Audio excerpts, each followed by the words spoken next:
नयन पथगामी भवतु मे। हे कृष्ण करुणा सिंधु दीनबंधु जगतपते। गोपेश गोपिका कांत राधाकांत नमोस्तुते। तप्त कांचन गौरांगी राधे वृंदावनेश्वरी। वृषभानुसुते देवी प्रणमामि हरिप्रिये। वंदे नंदव्रजस्त्रीणां पादरेणुमवीक्ष्णसा। यासां हरिर्कथोद्गीतं पुनाति भुवनत्रयम्। भक्त्या विहीनमपराधलक्ष्यै क्षिप्ताश्च कामादितरङ्गमध्ये। कृपामयि त्वां शरणं प्रपन्नं। वृन्दे नमस्ते चरणारविन्दं।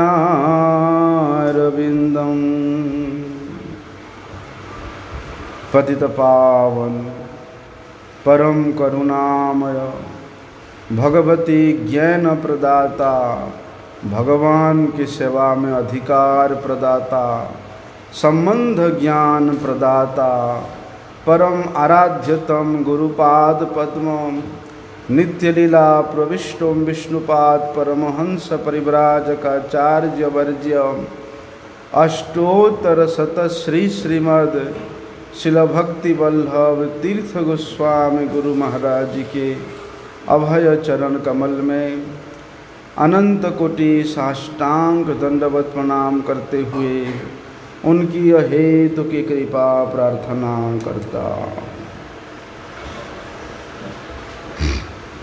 हम लोग कल श्रवण किया किस प्रकार से अनर्थ की निवृत्ति होती है। इसी क्रम में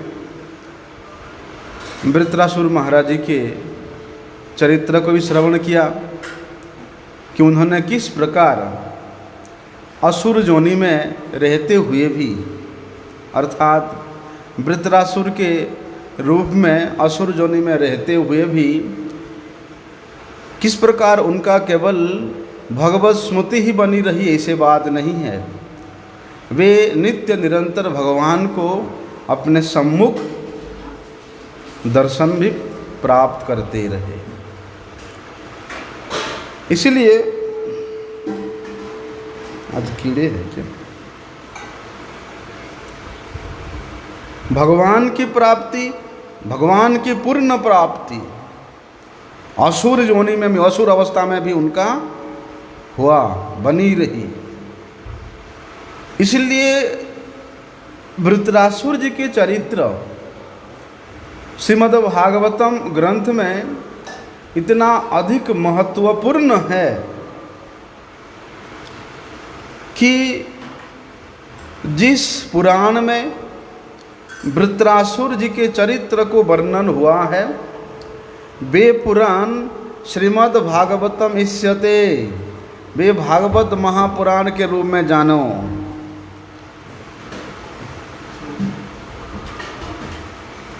श्रीमद् भागवत में यद्यपि अनेक लक्षण बताया है, श्रीमद् भागवत के अनेक महिमा बताया है। जिन श्रीमद् भागवतम में भगवान के तो मधुराति मधुर लीलाओं का वर्णन हुआ ही है, श्रेष्ठ श्रेष्ठ भक्तों का भी वर्णन हुआ है, लेकिन असुरों के योनि को प्राप्त हुए वृत्रासुर जी के चरित्र को वहाँ इतना अधिक महत्वपूर्ण दिया गया है कि जीव गोस्वामी जी वर्णन करते हैं, एतत् शुद्ध प्रेमोदगारमयत्वेनैव श्रीमद् वृत्तवधोऽसौ विलक्षणत्वात् श्री भागवत लक्षणेषु पुराणान्तरेषु गण्यते। वृत्तासुरवधोपेतं तद् भागवतम् इष्यते। देखिए,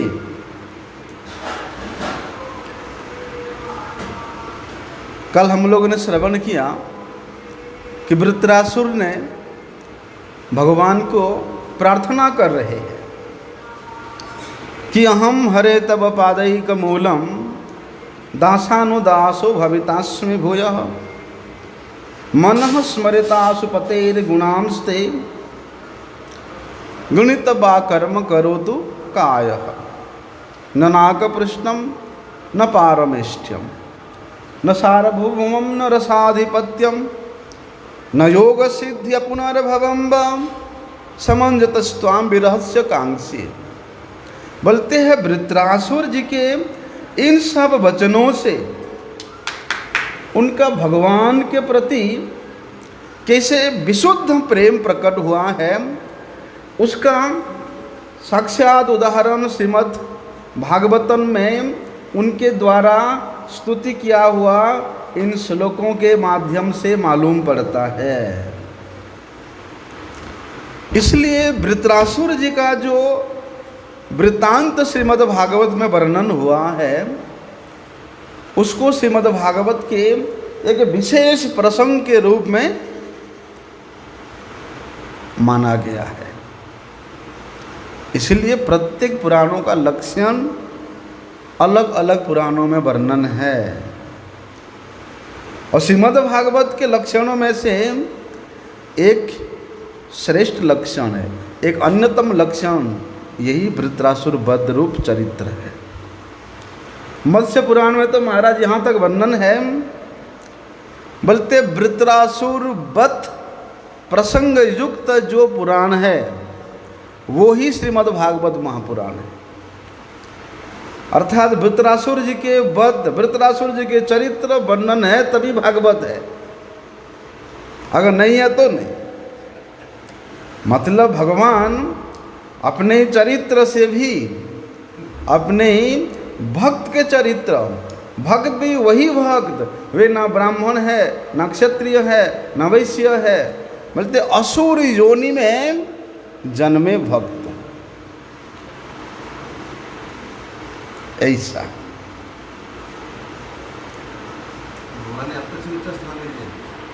सर्वथा भगवान अपने भक्त को सर्वथा अपने से उच्च स्थान ही प्रदान करते हैं। यही तो भक्त भगवान की महिमा है। श्रीमद् भागवतम में तृतीय स्कंद में हम लोग श्रवण करते हैं, वैकुंठ के जो पार्षद जय और विजय, उनको क्या हुआ था? सनकादि ऋषियों का श्राप मिला था। अभिशाप को हम लोग श्रवण करते हैं। अभी अपराध, श्राप क्यों मिला, अभिशाप क्यों मिला? अपराध किए होंगे, अपराध किए होंगे तभी तो उनको अभिशाप मिला होगा। लेकिन कहते हैं जय विजय के वे असम्मान सूचक व्यवहार, वे असंग युक्त शब्द देखने में लगता है कि सनकादि ऋषियों के चरण में अपराध हुआ है, लेकिन वास्तव में यथार्थ में वे अपराध नहीं था। क्यों? महद अपराध के भांति वे दिखाई देने पर भी उसके मूल कारण क्या है? भगवान की सेवा के द्वारा उनको प्रसन्न करने की जय और विजय का कामना था। इसमें कैसा सेवा होगा? भगवान के जो भक्त है, सनकादि ऋषिगण भगवान का दर्शन करने के लिए आ रहे हैं और ये जय विजय उनको रोक रहे हैं कि अंदर मत जाओ। भक्त और भगवान का मिलन को रोकने में क्या सेवा है? क्या भगवान उसी से प्रसन्न होंगे? कारण वो नहीं था। जय और विजय ये भगवान के निजी पार्षद है और ये नित्य निरंतर भगवान के प्रसन्नता ही की ही कामना करते हैं। जो अपन जन होते ना, वो लोग अंतर के बात को बिना बताए समझ जाते हैं। तो ये दोनों पार्षद वैकुंठ के द्वार पर प्रहरी बनकर के चिंता कर रहे थे। ठीक है, हम लोग यहाँ इस प्रकार से भगवान का सेवा कर रहे हैं, लेकिन भगवान को अलग अलग रस का आस्वादन करा करके कैसे उनको सुख प्रदान किया जाए। दोनों पार्षद आपस में विचार कर रहे हैं। विचार करते करते इस निष्कर्ष पे पहुंचते हैं, सब लोग तो भगवान को अनेक प्रकार के रस प्रदान करके उनको सुखी करते हैं। कोई दास्य रस में, कोई सख्य रस में, कोई वात्सल्य में, कोई माधुर्य रस में, सब लोग अपने अपने भाव के अनुसार, रस के अनुसार भगवान का सेवा करके उनको प्रसन्न करते हैं। लेकिन भगवान को युद्ध का रस आस्वादन कराने का सामर्थ्य किसी में नहीं है। और भगवान के साथ कौन युद्ध करके उनको रस आस्वादन कराएगा? इस त्रिजगत में, इस अनंत विश्व ब्रह्मांड में भगवान नारायण के समान युद्ध करने वाला कोई होगा तभी तो उनको उस रस का आस्वादन कराएगा। विश्व में उनके जैसा योद्धा कोई है ही नहीं। तो वे दोनों पार्षद सोचते हैं, हमारे में प्रभु ने शक्ति तो दिया है, द्वारपाल बनाया है, तो शक्ति तो उनमें होगा ही। सोचते हैं कि हमने शक्ति तो है, लेकिन हम लोगों का प्रतिकूल भावना नहीं होने के कारण, दुश्मनी का भावना नहीं होने के कारण, शत्रुता का भावना नहीं होने के कारण हम लोग उनको युद्ध रस का आस्वादन नहीं करा सकते हैं। क्योंकि शत्रु भाव जब तक नहीं आएगा तब तक वहाँ युद्ध रस कैसे होगा? युद्ध रस आस्वादन वहाँ कोई उपाय ही नहीं है। इसलिए दोनों पार्षद सारे विचार विमर्श अपने आप स्थिर करके वैकुंठ के अंदर भगवान के पास पहुँचते हैं और भगवान से प्रार्थना करते हैं कि प्रभु आपके चरणों में एक निवेदन है। बोलो क्या? आप सब प्रकार के रस का आस्वादन तो करते हैं, लेकिन आप युद्ध रस का आस्वादन नहीं करते। इसलिए हमारा इच्छा है, हमारा एकांतिक इच्छा है कि हम आपको युद्ध रस का आस्वादन कराएं। क्योंकि भगवान आप तो स्वतः पूर्ण है। हम जानते हैं कि आप पूर्ण है, परिपूर्ण है। इतना पूर्ण है कि जितने भी आपसे लिया जाए उतना ही पूर्ण रहेगा। ओम पूर्णमदः पूर्णमुदं पूर्णात् पूर्णमुदच्यते पूर्णस्य पूर्णमादाय पूर्णमेव अवशिष्यते। और इस पर जब भाव से अगर भगवान को चिंतन करें तो भगवान परिपूर्ण वस्तु है, उनमें किसी की ज़रूरत नहीं है, कोई वस्तु की अभाव नहीं है। लेकिन जो प्रेमिक भक्त हैं वो हमेशा अभाव महसूस करते हैं कि भगवान के पास ये नहीं है, भगवान के पास वो नहीं है, मेरे कन्हैया के को भूख लग गया है, मेरे कन्हैया अभी उठा नहीं है। कितने कुछ भावनाएं भक्त के सामने भगवान अपूर्ण है। कुछ ना कुछ अभाव हमेशा हमेशा लगा रहता है। हाय हाय मेरे कन्हैया को भूख लग रहा होगा। हाँ, देखो अगर 100 जो पूजा करते हैं उनका 100 का अलग भाव है, अलग अलग भाव है। तो वे दोनों सोचते हैं कि प्रभु आप में कोई वस्तु की अभाव हो वो हम कैसे सहन कर सकते हैं। जितने भी आपके भक्त जन हैं सबके सब तो अनुकूल भाव से आपका सेवा करते हैं, लेकिन युद्ध की रस आस्वादन कराने की किसी की इच्छा नहीं होती। अब भगवान से कौन शत्रुता करे भैया, भगवान से कौन युद्ध करे, कौन गाली गलौज करे भगवान को। तो जय और विजय भगवान के चरण में प्रार्थना करते हैं कि हे प्रभु आप कृपा करके हमें ऐसी प्रतिकूल भाव प्रदान करो जिससे हम लोग आपके युद्ध रस का आस्वादन करा सकें। भगवान तो भक्त वांछा कल्पतरु है, करुणा वरुणा निधि है, अकारण कारण है भगवान।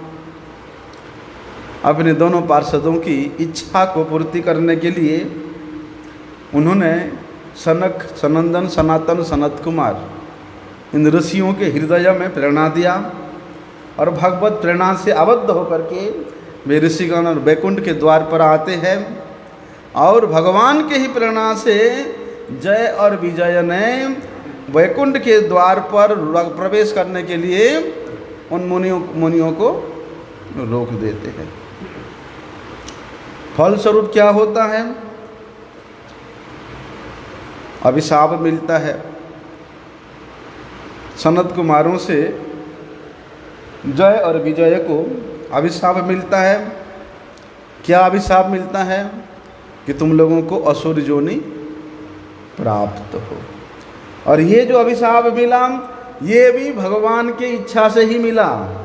दूसरा कोई अभिशाप दे सकते थे, तुम मगरमच्छ बन जाओ, हाथी बन जाओ, कुछ बन जाओ, नहीं, असुर योनि प्राप्त हो।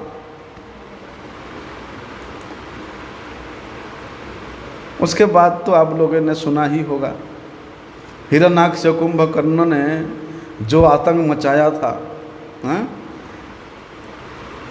हिरण्याक्ष और हिरण्यकशिपु, उसके बाद रावण और कुंभकर्ण ने, उसके बाद दंतवक्र शिशुपाल ने ऐसा रस का आस्वादन कराया, युद्ध रस का, भगवान को थोड़ा खुजली मिटा हैं। और शिशुपाल ने तो गालियों का बौछार छोड़ दिया महाराज, इतना गालियां। ऐसा तो देखो, इस प्रकार जय और विजय देखने में लगता है कि वे महत चरण में अपराध किया है, और महत चरण में अपराध होने से भगवत प्राप्ति होना संभव नहीं है। लेकिन देखो, जय और विजय का जब तीसरे जन्म का अंत हुआ, दंतवक्र और शिशुपाल, दोनों का अंत कैसे हुआ? सबके देखते देखते उनकी आत्मा भगवान के चरणों में प्रविष्ट हो जाती है। हरियोगुर इतना अपराध किए हैं, भगवान को इतना गालियाँ दिए हैं, भगवान से शत्रुता किए हैं, तो फिर भगवान को प्राप्त कैसे किया? इसलिए उनका महत चरणों में अपराध जैसा प्रतीत होने पर भी वे अपराध नहीं था, वरम अपनी इच्छा को, उनका इच्छा क्या है? स्वयं के स्वार्थ नहीं है, भगवान को प्रसन्न करना ही उनका इच्छा है। तो अपने इच्छा के अनुसार उन्होंने भगवान के साथ युद्ध रस आस्वादन करा करके भगवान को प्रसन्न किया तो ही है, स्वयं को भी धन्य किया।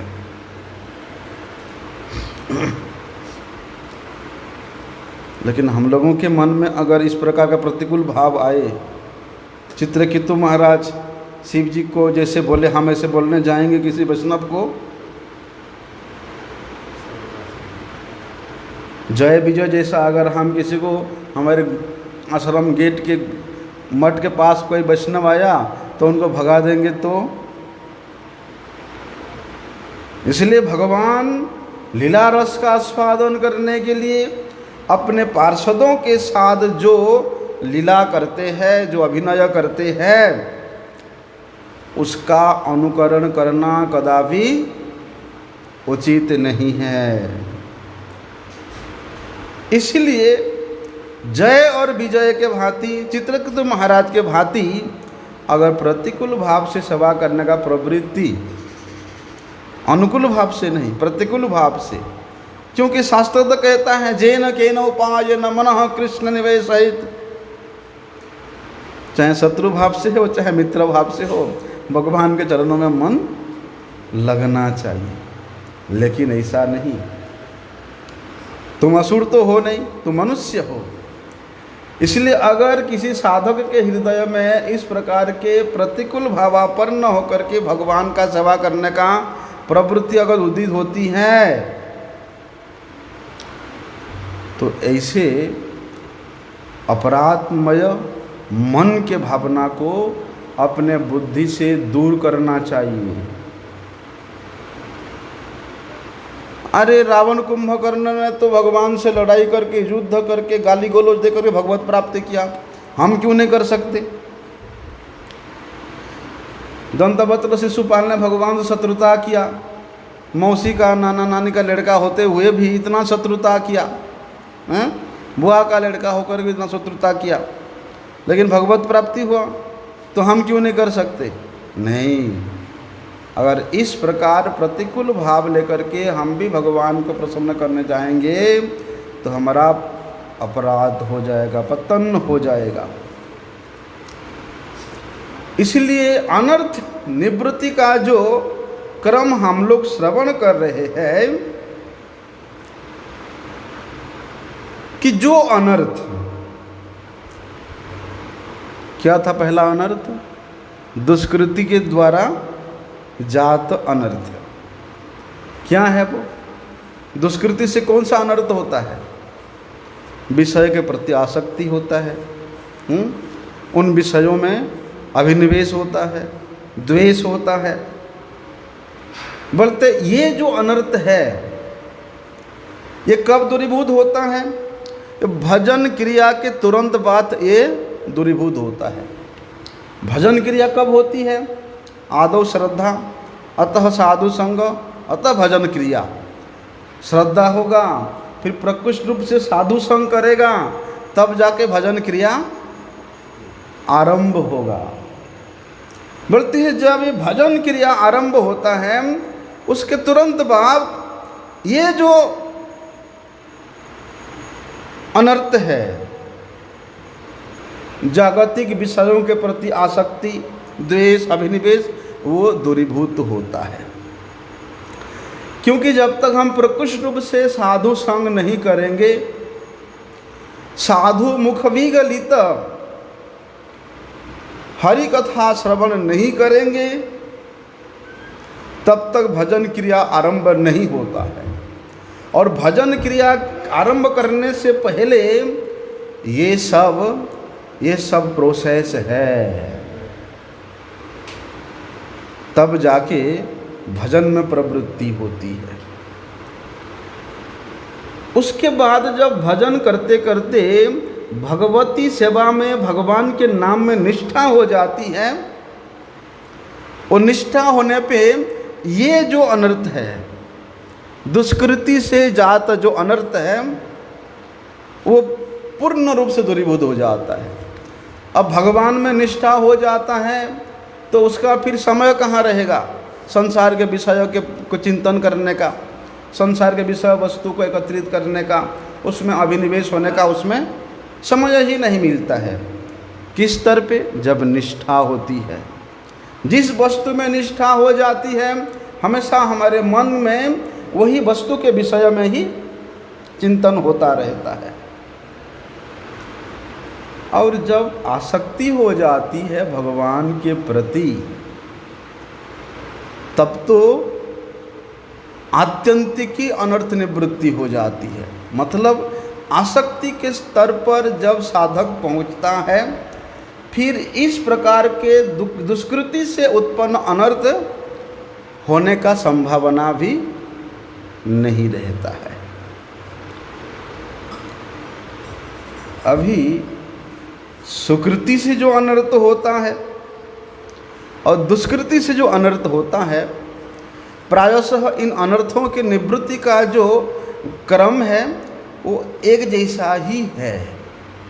आसक्ति होने के बाद फिर वे ना तो स्वर्ग की इच्छा करेगा ना मुक्ति की इच्छा करेगा। और जहाँ पर स्वर्ग की मुक्ति की इच्छा नहीं है तो वहाँ फिर जागतिक फल, जागतिक भोग, जागतिक वस्तु, जागतिक सुख का अनुभव इच्छा कैसे होगा। जब जागतिक सुख से उच्च स्तरीय सुख स्वर्ग का सुख है उसकी इच्छा नहीं हो रहा है तो फिर नीचे की सुख का कहाँ से, ये संसार के सुख की कहाँ से इच्छा होगी। इसीलिए कहते हैं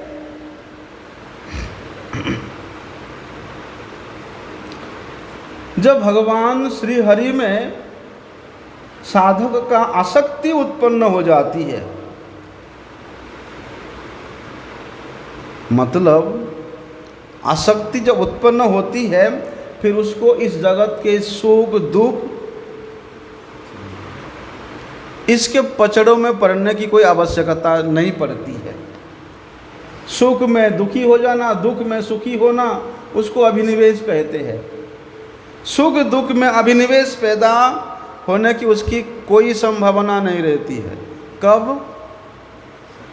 जब भगवान में आसक्ति हो जाती है, भगवत नाम में, भगवत सभा में जब आसक्ति हो जाती है तो जीव इस संसार के समस्त दुख क्लेश से, ऐसे कि सुख से भी परे हो जाता है। लेकिन भैया कल हम लोगों ने श्रवण किया कि भक्ति के द्वारा जो अनर्थ उत्पन्न होती है, कौन सा अनर्थ था कल जो श्रवण किया था? भक्ति करने से लाभ, पूजा, प्रतिष्ठा, ये सब तो मिलता ही है, हैं? ये तो बड़ा अनर्थ है। तो ये अनर्थ कैसे दूरीभूत होगा? दुष्कृति से जात अनर्थ, सुकृति जैसे जात अनर्थ, चलो वो तो दूरीभूत हो गया। भगवान में निष्ठा हो जाता है, आसक्ति हो जाते तो वो दूरीभूत हो जाता है। लेकिन भक्ति से जो अनर्थ होती है, लाभ, पूजा, प्रतिष्ठा की इच्छा, वो कैसे दूरीभूत होगा? बोलते हैं भजन क्रिया के बाद में थोड़ी अनर्थ निवृत्ति होने लगती है। जैसे कल श्रवण किया था, कितनी थोड़ी? 1 रुपया में 1, 2 या 4 आना, उसी प्रकार की कमी होना। जैसे भजन क्रिया के बाद उतनी ही परिमाण में अनर्थ की निवृत्तियां होना शुरू हो जाती है। क्यों? बोलते हैं जब निष्ठा होती है भगवान के प्रति तब वहाँ पूर्ण रूप से अनर्थ की निवृत्ति होती है। जब रुचि होती है भगवान के प्रति वहाँ आत्यंतिक निवृत्ति हो जाती है। आत्यंतिक निवृत्ति मतलब और अनर्थ होने की संभावना नहीं रहती है। और कहते हैं भजन में जब उसका रुचि हो जाता है तब पूजा के प्रति, लाभ के प्रति, प्रतिष्ठा के प्रति उसका आकांक्षा अपने आप मिट जाती है। जब भगवान के नाम में रुचि हो जाता है, भगवान के नाम में रुचि जात साधक का लक्षण ही है। जिसका भगवान के नाम में रुचि है, जो निष्कपट रूप से भगवान का नाम ग्रहण कर रहा है, कैसे जानेंगे, कैसे समझेंगे? बोलते श्रीमन महाप्रभु जी के आचरित और प्रचारित वो जो श्लोक है ना, शिक्षाष्टक के 30वें श्लोक का लक्षण जिस महात्मा में दिखाई देता है तब समझना कि वास्तव में वे महात्मा वास्तविक रूप से भगवान के नामों के प्रति रुचि पैदा हुआ है। नाम में रुचि होने के बाद लाभ, पूजा, प्रतिष्ठा की लेश मात्र भी आकांक्षा नहीं रहती है। उससे पहले अगर आशा है, प्रतिष्ठा की आशा है, तो भगवत नाम में रुचि हो जाने के बाद वो दूरीभूत हो जाता है। कितना सूक्ष्म विचार है। प्रतिष्ठा के लिए लड़ाई करना, झगड़ा करना, निंदा करना, चुगली करना है, और इधर से उल्टे में हम तो भैया 1 लाख नाम जप करते हैं भगवान का, कुछ नहीं। नाम प्रभु का ये स्वभाव है कि जो उनका आश्रय लेता है, निष्कपट रूप से जो उनको अपने हृदय में धारण करता है, श्रद्धा युक्त होकर के जो उनको अपने जिह्वा पे उच्चारित करता है, नाम प्रभु उसको उसी प्रकार मूर्ति बना देते हैं जैसे वे परम सरल, परम शांत, दीनता के मूर्ति, स्वयं के मान की कोई आशा नहीं, दूसरे को सम्मान प्रदान करने का प्रवृत्ति, स्वयं के दुख के प्रति, कष्ट के प्रति कोई अभिनिवेश नहीं, लेकिन दूसरे को सुख देना हमेशा इच्छा। नाम प्रभु ये गुण उस नाम भजनकारी को प्रदान करते हैं। कहते हैं भजन क्रिया आरंभ होने से पहले किसी प्रकार के अनर्थ की निवृत्ति नहीं होती है, और जब तक अनर्थ की निवृत्ति नहीं होगा आप भजन में प्रवृत्त हो ही नहीं सकते हो। देखने में बाहरी लगता है कि सेवा करता है, हरिनाम करता है, भजन करता है, ये करता है, वो करता है, लेकिन अगर अनर्थ भरा हुआ है तो भजन क्रिया उसका प्रारंभ हुआ ही नहीं है। इसलिए भजन क्रिया आरंभ होने से पहले किसी प्रकार की अनर्थ की निवृत्ति नहीं होती है, सब रहती है। लेकिन जैसे ही भजन करते करते करते करते उसका भजन क्रिया आरंभ हो जाता है, भजन में उसका दृढ़ता आ जाती है, तब धीरे धीरे धीरे धीरे सब प्रकार के अनर्थ निवृत्ति होना आरंभ हो जाती है। अगर देखना भजन करते करते भजन में शिथिलता आ जाती है,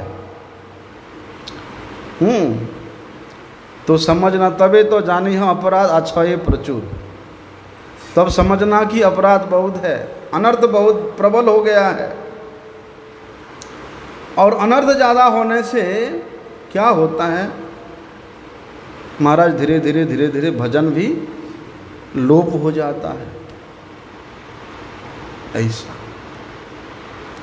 इसलिए भजन क्रिया कहाँ से किसके बाद आरंभ होती है?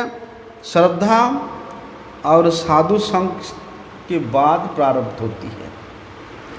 प्रकृष्ट रूप से श्रद्धा युक्त होकर के अगर साधु संग किया है, साधु संग का सेवन किया है, उसके बाद उसको भजन क्रिया की प्राप्ति होती है।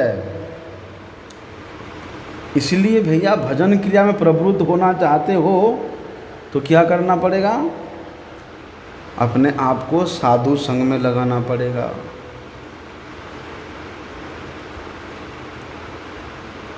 साधुओं के मुख से नियम से हरि कथा सुनना पड़ेगा, उसके बिना तो अनर्थ की निवृत्ति हो असंभव है। और कहते जब तक महाराज अनर्थ की निवृत्ति नहीं होती ना, तब तक भगवान के प्राप्त करने को सोचना भी बेकार है, सोचना भी व्यर्थ है। अनर्थों को लेकर के आप भगवत प्राप्ति कर लोगे, असंभव है ऐसा। लेकिन कहते हैं भगवान के नाम में इतना शक्ति है कि नामोच्चारण करने मात्र से समस्त प्रकार के अनर्थ दूरीभूत हो जाता है। किस प्रकार से? देखो, रूप गोस्वामी जी का एक ग्रंथ है जिसका नाम है पद्यावली। कभी पढ़ा? उस ग्रंथ में रूप गोस्वामी जी बड़े सुंदर रूप से एक श्लोक वर्णन करते हैं। अहम संहरत किलम सकृत उदयात एव सकल लोकस्य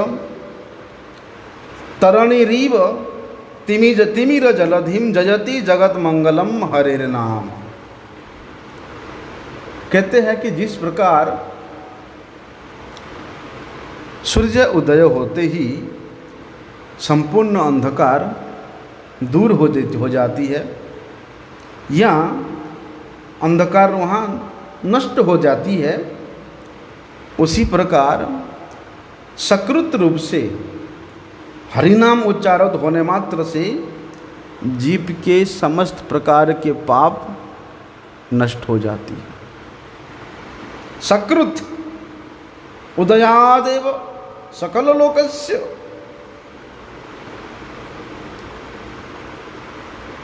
अंधकार दूर हो जाना मतलब समस्त प्रकार के अनर्थ दूरीभूत हो जाना। जिस प्रकार से अंधकारमय रात्रि में कोई वस्तु हमारे आँखों में दिखाई नहीं देता, ठीक उसी प्रकार अनर्थ रूप अंधकार से भरपूर हृदय में वहाँ भगवत नाम भी उदय नहीं होते हैं। लेकिन जब भगवान के नाम रूपी अर्क सूर्य वहाँ उदय हो जाती है, समस्त प्रकार के पाप दूरीभूत हो जाते, संपूर्ण नष्ट कर देते हैं। ऐसे जो जगत के मंगल करने वाले भगवान के नाम है वे जययुक्त हो। कल हम लोगों ने चित्रकेतु महाराज के उन चरित्र को श्रवण किया। चित्रकेतु महाराज जी ने वहाँ पर स्तुति करते हुए भगवान से प्रार्थना कर रहे हैं कि नहीं भगवन् अघटितम इदम तद दर्शनाद नृणाम अखिल पापक्षय कृतः तस्माद मानस कृष्ण श्रवणात् पुलकसोऽपि विमुच्यते संसारात्। चित्रकेतु महाराज भगवान शंकरसन के सामने अति दीनता भाव से प्रार्थना करते हुए कह रहे हैं कि हे भगवान, आप तो जगत के मंगल करने वाले हो, दर्शन पवित्र करो, यही तुम्हारे गुण कि आपके दर्शन करने मात्र से मनुष्य के समस्त प्रकार के पाप दूरीभूत हो जाती है। वैष्णव को किस लिए कहा दर्शन पवित्र करो, ये तुम्हारे गुण? क्योंकि वैष्णव हृदय सदा, तुम्हारे हृदय सदा गोविंद विश्राम। भगवान गोविंद उन भक्त वैष्णव के हृदय में निवास करने के कारण उनका दर्शन करने मात्र से मंगल ही होता है। इसी प्रकार चित्रकेतु महाराज जहाँ कह रहे हैं कि भगवान अघटितम इदम तो दर्शनाद नृणाम, कि आपके दर्शन करने मात्र से अखिल पापक्षय, समस्त प्रकार के पाप राशि नष्ट हो जाते हैं। और कहते हैं ये कोई असंभव की बात नहीं है प्रभु, आपका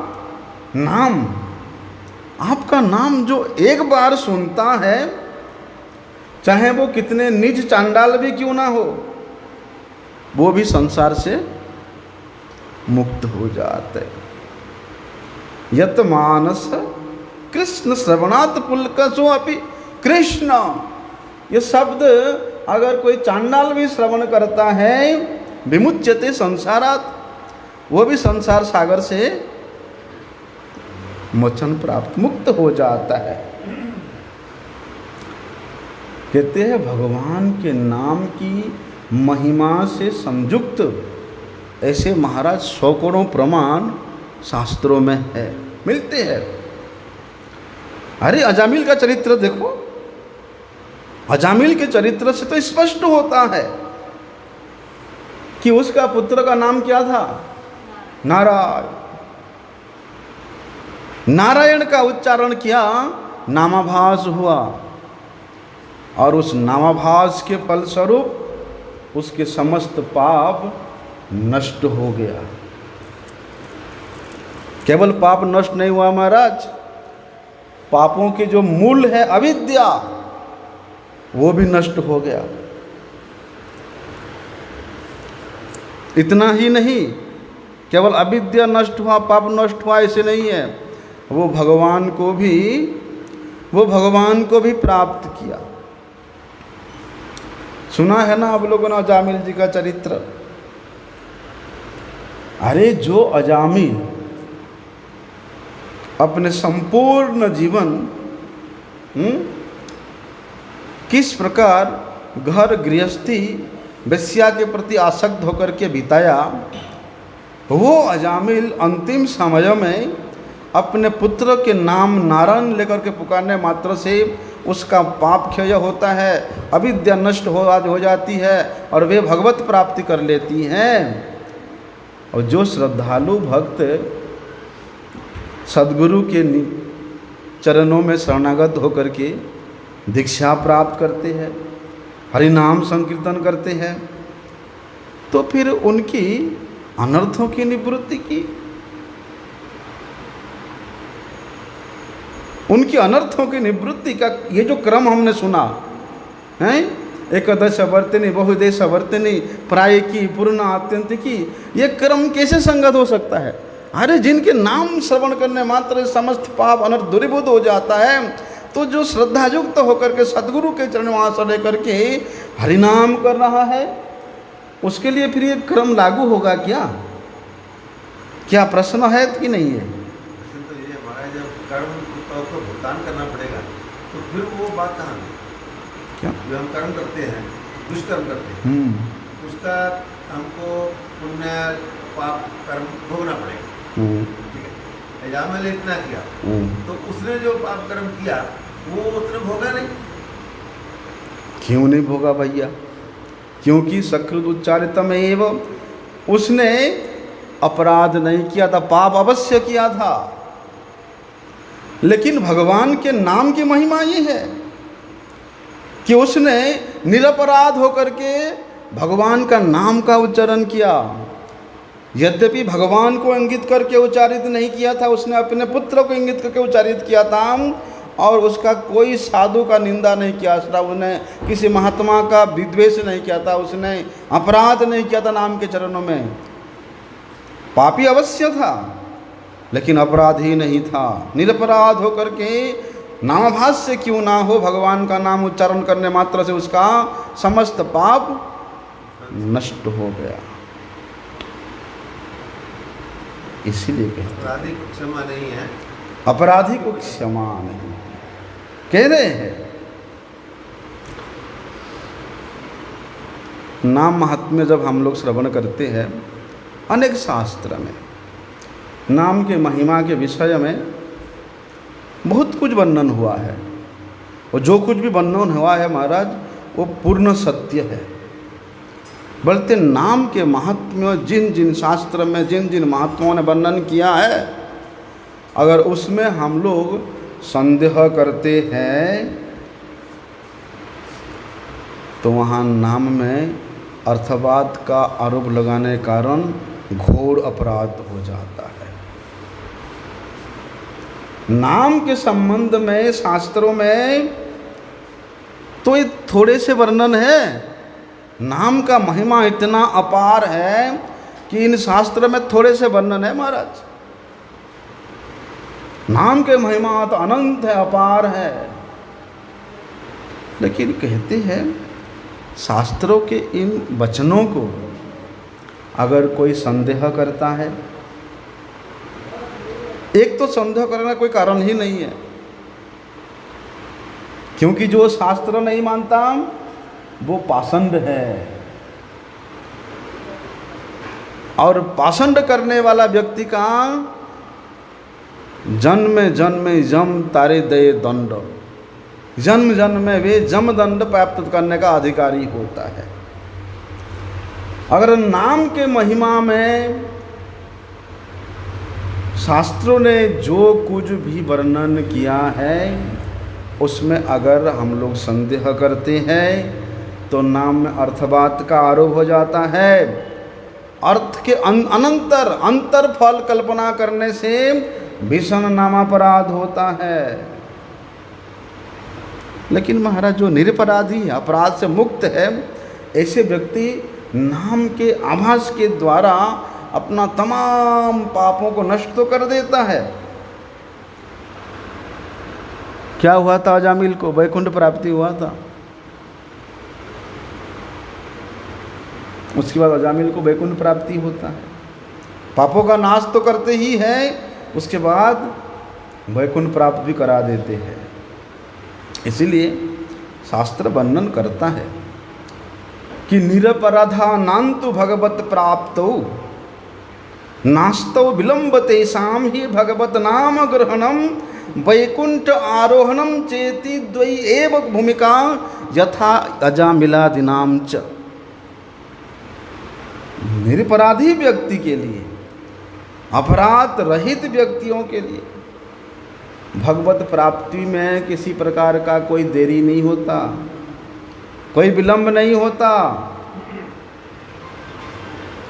बोलते निरपराधी व्यक्तियों को ये जो भजन की जो क्रम है उसमें भी चलने की आवश्यकता नहीं पड़ता। ये जो श्रद्धा, साधु संग, भजन क्रिया, ये जो स्तर होता ना, इसको पार करने की आवश्यकता नहीं होता निरपराधी व्यक्ति को। उसके लिए तो केवल भजन का 2 स्तर है। एक भगवान का नाम ग्रहण करो, नाम ग्रहण और वैकुंठ आरोहण, बस नाम ग्रहण करो, वैकुंठ प्राप्ति करो। देखो ना, उनका काम है, ये तो काम साधक है। अरे उदाहरण है, अजामिल का क्या सुना हमने? अजामिल ने क्या श्रद्धा से भजन किया था, क्या साधु संग किया था, भजन क्रिया किया था, निष्ठा, रुचि, भाव, ये सब क्रम को उसने माना था, उसको अतिक्रम किया था, फिर भगवान का नाम लिया, वैकुंठ प्राप्त हुआ, क्योंकि वे निरपराधी था, अपराध नहीं किया था। हाँ, अजामिल पाप अवश्य किया था, बहुत पाप किया था, वे अपराधी नहीं था। अरे वो कहाँ से साधु निंदा करेगा? वो इतना दुराचारी था अजामिल कि अपने स्त्री पुत्र में इतना आसक्त था कि उसको साधु निंदा करने का अवसर ही कहाँ मिलता था। अपने घर परिवार में इतना आसक्त था कि उसको कहाँ से सुयोग मिलता है साधु निंदा करने का, अपराध करने का? कोई अवसर ही प्राप्त नहीं हो सका। इसलिए अजामिल ने निरपराध चित्त से भगवान के नाम को ग्रहण किया और उस निरपराध चित्त में भगवान के नाम अपनी शक्ति को प्रकाशित करने में कोई देरी नहीं किया, कोई बाधा नहीं हुई।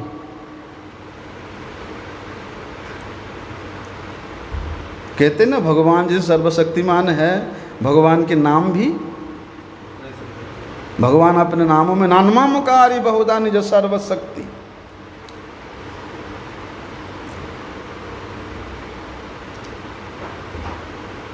वहां अपने शक्ति को प्रकाशित क्यों नहीं करते हैं भगवान के नाम? जो अपराधी व्यक्ति भगवान का नाम बड़े श्रद्धा से लेता है, वहां तो भगवान के नाम अपनी शक्ति का प्रकाश नहीं करते हैं, हैं?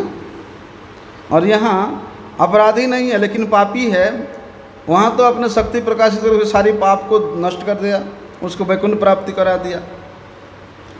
क्योंकि अपराधी व्यक्तियों के प्रति भगवान के नाम अप्रसन्न रहते हैं, उसे अप्रसन्नता वशतः वहाँ उनकी शक्ति की प्रकाश वे नहीं करते हैं। और जहाँ भगवान के नाम अपनी शक्ति की प्रकाश नहीं करते, वहाँ पर नाम के महिमा के बारे में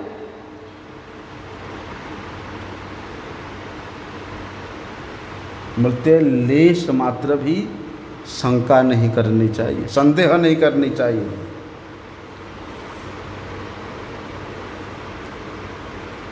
कहते हैं वहाँ पर जो अपराधी व्यक्ति है उसका जो दुष्टता है उसको क्या समझना चाहिए? अनर्थ की अस्तित्व वहाँ भरपूर है, तभी अपराध हो रहा है, तभी वहाँ धृष्टता हो रहा है, ऐसे समझना चाहिए। अनर्थ भरा हुआ है इसलिए अपराध हो रहा है।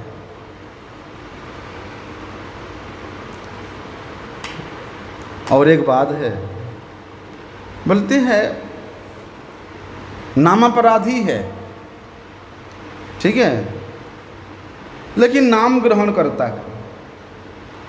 नामापराधी है, नाम ग्रहण करता है, ऐसे व्यक्ति के ऊपर यम की या यमदूतों की कोई शासन नहीं चलता। अपराधी भी है, नाम भी कर रहा है, ऐसे नाम ग्रहणकारी के ऊपर यमदंड काम नहीं कर पाता है।